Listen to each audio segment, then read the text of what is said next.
Hello everyone, I'm Anishra Singh. Welcome to the lecture 1 of our digital photography series. My goal for this course isn't just to teach you which buttons to press, but to kind of help you to gain a confident foundation and quite literally to start making friends with your digital camera. This isn't just about technical perfection, it's actually about understanding the tools so you can actually express your own unique perspective. So, we begin by asking, what is digital photography? To be honest, there are no right answers, but I love this quote by Henry Cartier-Bresson where he says, photography is an immediate reaction, drawing is rather a meditation. So let's think about that. Photography is about that split-second response to the world around you, while drawing builds an image piece by piece. We capture a slice of time in an instant, and this is what Henry Cartier-Bresson was actually talking about. Photography is this instantaneous reaction of how the light and the shadows they move around, and it's almost that we as an artist or as an observer is using the camera as a tool to capture that. In digital photography, what's really important is that we're also interested in learning more about the technical specifications of a camera. We also need to understand how do we manipulate the photos that we are taking. So in this specific course, at least in my recommendation, I like to use the software Lightroom Classic. Why Lightroom Classic is amazing is because it gives us this great functionality in a digital environment where you can actually work with basic corrections, but as well as intuitively work on your photos in a way that you can crop it. You can actually bring out the textures. You can actually play around with amazing presets, but most of it all, it is a software that has been designed specifically for photographers. Alright, now let's talk about the language of the camera. Every camera in the world, from your iPhone to a professional DSLR, is governed by exposure settings. These are the three pillars you must know. So three settings that I just keep on repeating in this course and will be repeating in this course is ISO, f-stop, which is also your aperture, and shutter speed settings. ISO controls the camera's sensitivity to the light and overall image quality. F-stop, which also controls your aperture, controls how much light enters the lens and your depth of field, and I will talk more about depth of field in upcoming videos. Shutter speed is actually about controlling the duration of the exposure and how movement is captured.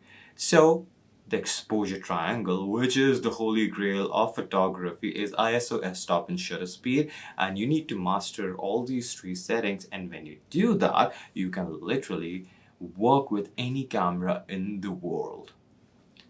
So, this week and with this video, the job is pretty simple. Find these buttons on your specific camera. Every camera is different, guys.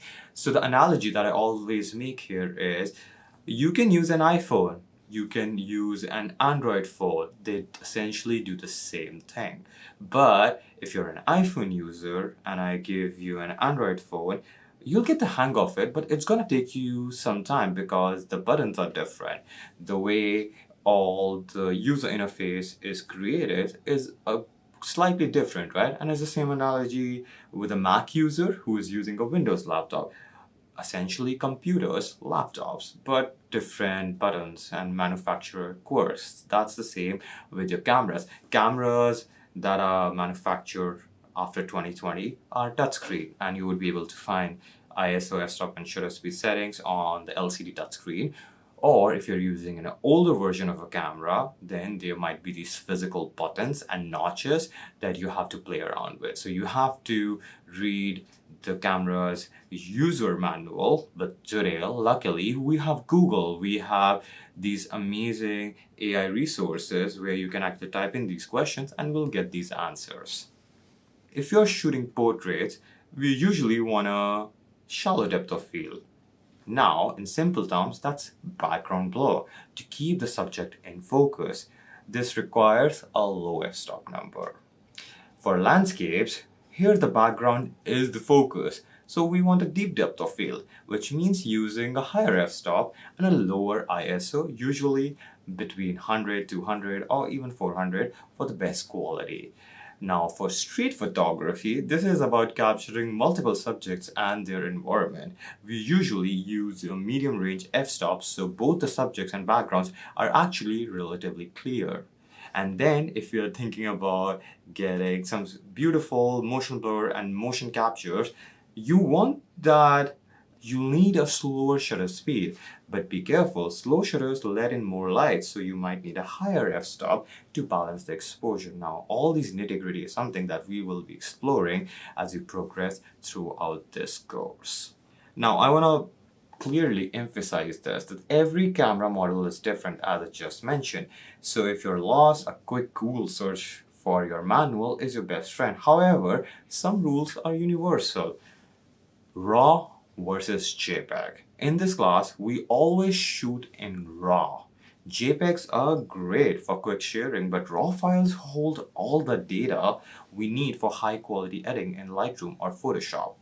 Now we will also want to turn on our grid lines, specifically 3x3 grid lines. This will help you master the rule of thirds. Then tripod. If you are using a tripod, make sure the bubble level is centered and the height matches your subject. Now talking about your lenses has its own sets of control, and that is just as important as the camera body. So the focus switch, find the slide button on the side of your lens. It will likely say AF as in autofocus and MF as in manual focus. For our early exercises, I want you to switch this to MF, manual focus, and generally I want us to continue using manual focus so we have more control of what we see and how do we control focus on the subject, object, and the background around that. Now we need to identify the rings. Most lenses have two rotating parts. For example, with this basic M50, I have the zoom ring, and then I have the smaller notch that controls what's in focus, what's not in focus. And I'm pretty sure the cameras and the DSLRs that you're using would have those camera rings for them to control all of that. Get used to the feel of both. Now, configuring your display. Whether you use an LCD screen like this on this camera, on my Canon M50, or you use this small guy, this is known as a viewfinder, so you can actually look through the viewfinder around the scene that you have in front of you. Now, when you're first starting out, think of auto mode as your training wheels. It is a perfectly valid place to begin while you are getting comfortable with the weight and the feel and the functionalities of your camera. Here is how we navigate that transition from letting the camera think for you to taking actually full creative control. It is totally fine to use auto mode at the start. At this stage, I don't expect you to be a master of manual settings yet. However, your job isn't to just point and shoot. It's actually to observe. So even when the camera is making the choices, you need to learn to read its language. Your iPhone is always set in auto mode, so you just point and shoot. But even when you point and shoot, you make a lot of very important choices. The angle, the way you compose your shot, navigating the light situation around you. So that's a complex journey of being an observer. But then in this course, the idea is that we learn how to move away from auto to manual mode so that you have proper creative control. Now you need to catch the reading. So while in auto, look at your display and also take note of these three numbers of the camera that the camera is choosing for you, which is the ISO, f-stop, and shutter speed. Now ask yourself why the camera is choosing a specific setting. If it's dark, notice how the ISO climbs up. If you're moving, watch how the shutter speed changes. Use this time to find where these readings appear on your specific screen or viewfinder so you can track them in real time. And also, I want this week for you to be an introduction of how to put in the SD card in your camera slot, take the SD card out, put that in your laptop or in computer, and import these files on Lightroom and start working on them. And over Lightroom, you can also see ISO, f-stop, and shutter speed settings just below the histogram on the top right. Now, making the switch to manual mode. Once you feel like you can sort of read what the camera is doing, it's time to take off the training wheels and switch that top dial to M for manual mode. This is where you stop being a passenger and start being the driver of your own car. And the car here is your camera, of course. So the mode dial. Locate the dial on the top of your camera with the various letters and symbol and turn the clock that says M. Now, some of your cameras might have a different lettering, but M is pretty universal. Now, setting the foundation. So what we want to do is, before you start shooting in manual, ensure your internal settings are ready. Switch your image quality to RAW. That's essential. And this is what I want you to do when you prep your camera every time you go to shoot.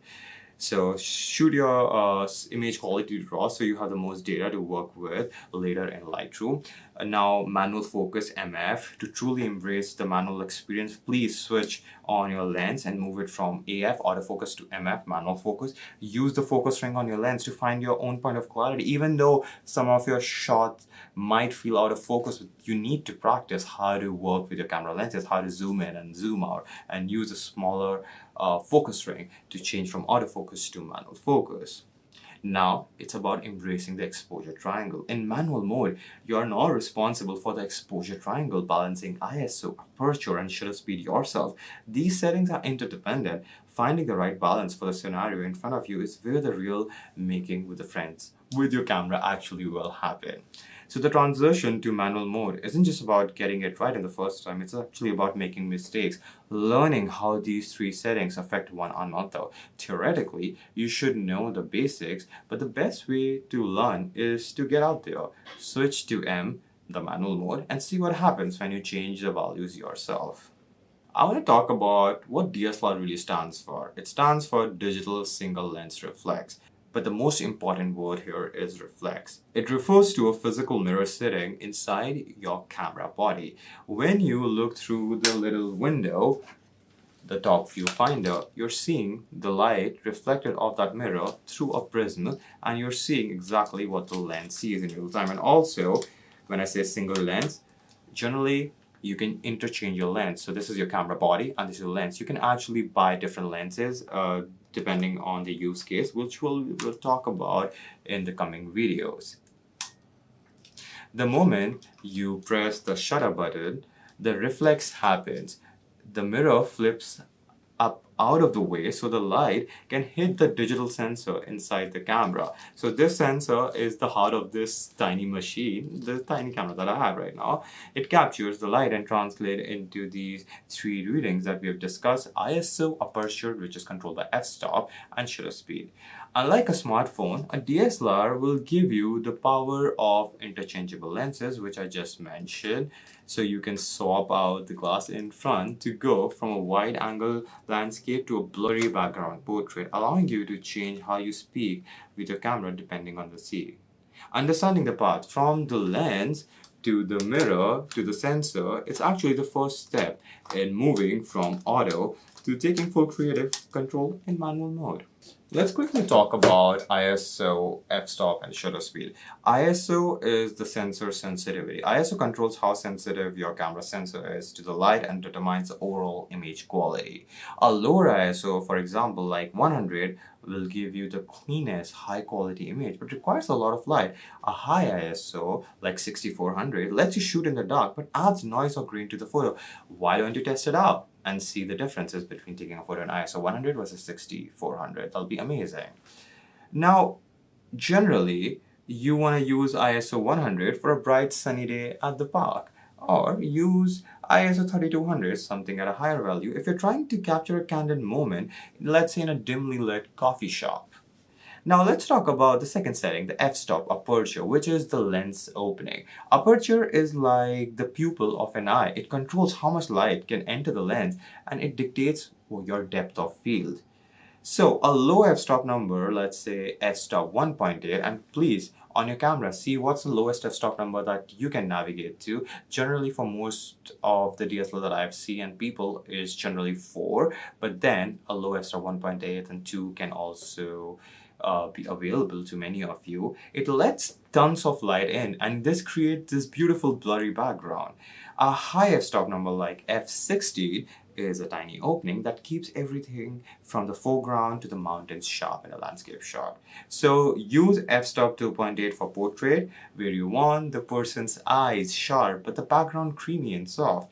Use f11 for a landscape shot. Let's say I'm in Vancouver, so shot of the beautiful Vancouver skyline with the mountains and just everything, all the beautiful trees, just all in this wonderful focus. Now, the shutter speed is your timekeeper. Shutter speed is the length of the time that the camera sensor is exposed to light, which determines how movement is captured. A fast shutter speed, let's say 1/1000 of a second, freezes motion perfectly. Now, shutter speed is time, so it is captured in seconds. So when it's a 1/1000, it's literally thousands of seconds. Imagine this is so fast. A slow shutter speed could be 1/15th of a second, and 1/15th of a second is slow, and you can go even slower with say 1 second, 2 seconds, 3 seconds. It means that the camera will take literally 3 seconds, and count to 3, that's a really long time in the world of photography. 5 seconds, 10 seconds to capture something. And this is the reason that when you use low shutter speed, it creates motion blur and also showing the path of a moving object. So you can perhaps use a high shutter speed like 1/500 of a second to freeze a dog midair catching a frisbee, let's say, or a ball, or a literal frisbee, someone throwing a frisbee. So using a high shutter speed is for freeze frame and capture motion midair. Now you can use a lower shutter speed like 1/8 of a second. Obviously use a stable subject tripod, or else there will be a lot of shaking and a lot of haphazard motion blur to turn, let's say, a flowing waterfall into a smooth silky white mist. Alright, there is a golden balance because these settings are interdependent. If you make your shutter speed faster, you lose a lot of light. Or if you open the aperture f-stop or increase the ISO, and you can actually get the light in. So there is a balance that you can strike, but it takes a lot of practice for sure.